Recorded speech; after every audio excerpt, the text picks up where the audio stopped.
a couple of, Diddy's involvement in Biggie's death has been a mystery for the ages, and there really hasn't been any type of concrete evidence as of yet.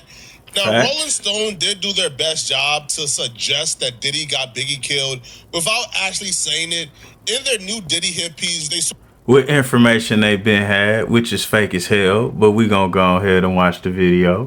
Provided a couple of, excerpts or statements from a couple of people, which will testify that Biggie and Diddy weren't really on the best of terms when Biggie passed away. This photographer here, named is Monique Bunn. Now, she gave a statement to Rolling Stone stating that Biggie told her that he was leaving Bad Boy really soon, and his lawyers were currently in the process of getting his publishing back from Diddy. She would say Biggie was absolutely about to leave Puff.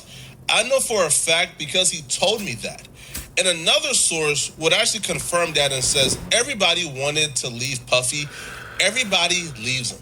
Now, Gene Dale, Diddy's long-term security guard, who's been on an exposing spree, isn't going as far to say that Diddy is involved in Biggie's death. You sure? In terms of Diddy called the hit on Biggie. But Gene Dale is saying that Diddy is responsible for Biggie's death. And here's why. When it comes to Biggie's murder, do you think Diddy should be held accountable? No doubt. I didn't think that way, because I too was traumatized in a way, to be totally honest. When you pull somebody out the car and they done pissed and they done shit on themselves, and you got that dead weight in your hand, and you got to sit down there and tell this man mother, what you heard, what you saw, after this dude that lied to his mother. That's trauma, bro. Just in case it's not obvious by now, Gene Dale was the security guard on duty who pulled Biggie out the car, as he just stated, and he actually drove Biggie to the hospital as well. Now, here's the thing. Gene Dale is traumatized for having to watch Biggie die, and he blamed Puff. See, according to Gene Dale, in multiple other interviews, he claimed that Puffy was terrified, and Puffy felt like if he sacrificed Biggie to the LA Wolves, they would be content and not really chasing get back or revenge anymore, because Biggie would be the revenge. So, mind you, he kept working for Puff though. But hey, according to Gene Dale, he did keep working. Diddy purposely brought Biggie to LA, and he didn't call a hit on Biggie, but he knew that somebody would get Biggie when Biggie gets to LA. So he just brought Biggie to LA and made Biggie open season for anybody who wanted revenge to get Biggie. 97% of those people would say he had no business in LA at that time. We all knew that. Why would Puff rent studio time? Come on, man, look. You got to look at what people do, man. Why would Big go? Pac just got killed. It ain't no kind of business Big was doing. Big couldn't even walk. He couldn't run. They was pushing him around in a wheelchair, brother. Why the hell would you rent studio time in LA for him to finish your album when in fact you got your own studio, Daddy's house? Let's keep it a buck. Let's stop this bullshit, man. Let's stop doing these interviews, man, about this shit. Because people ain't getting it. He did not want the beef with the... What we ain't getting is if you was the OG to the situation and you was almighty aware and you got the warning and this and that, okay, shit still happened. Why would you be fucking with him at all after that? That's my thing. Puff ain't want the beef with the Dog Pound, Snoop them or whatever. Big started that beef. You understand what I'm saying? Yeah. Puff ain't want none of that beef. So what I'm gonna do is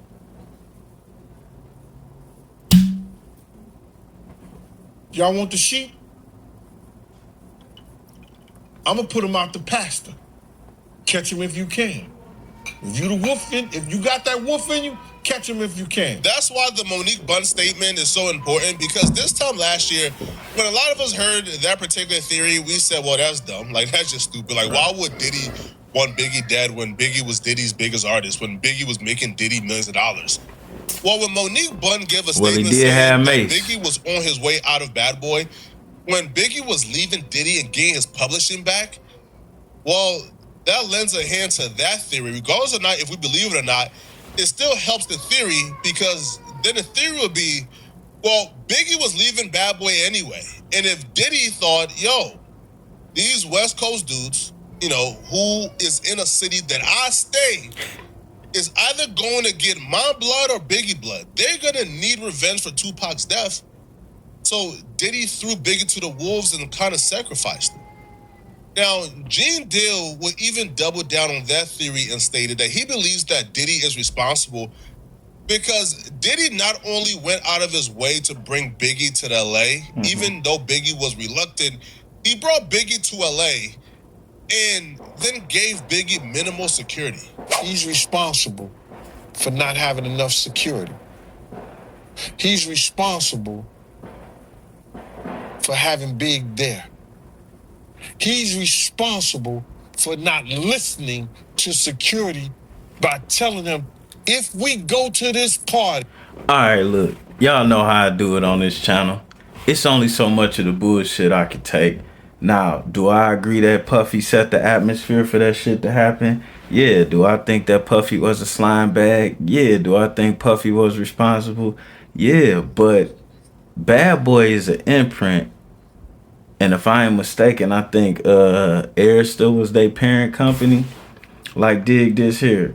The Migos could be signed to QC or whatever, but you better believe Capitol Records was making sure certain things was a certain way because it's their investment.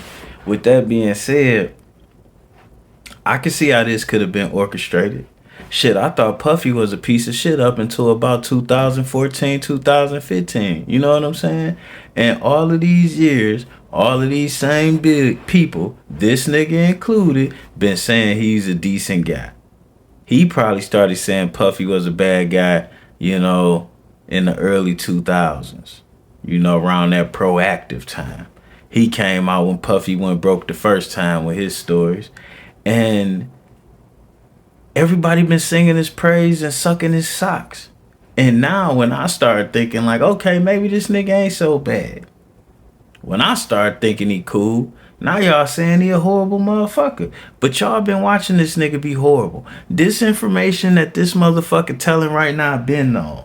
Big having to deal with Epic Records and shit been known. Everybody know Big was tight with Michael Jackson. Epic Records, Sony, yada, that's Michael fucking Jackson. It's nothing for Big to have got a distribution deal over there through Michael Jackson because that was his boy. No problem. That's automatic. We can all see this. Not to mention, obviously, when Big died, the shit was so tight, they still had the deal. That's how entertainment. Hello, Cameron. Bam.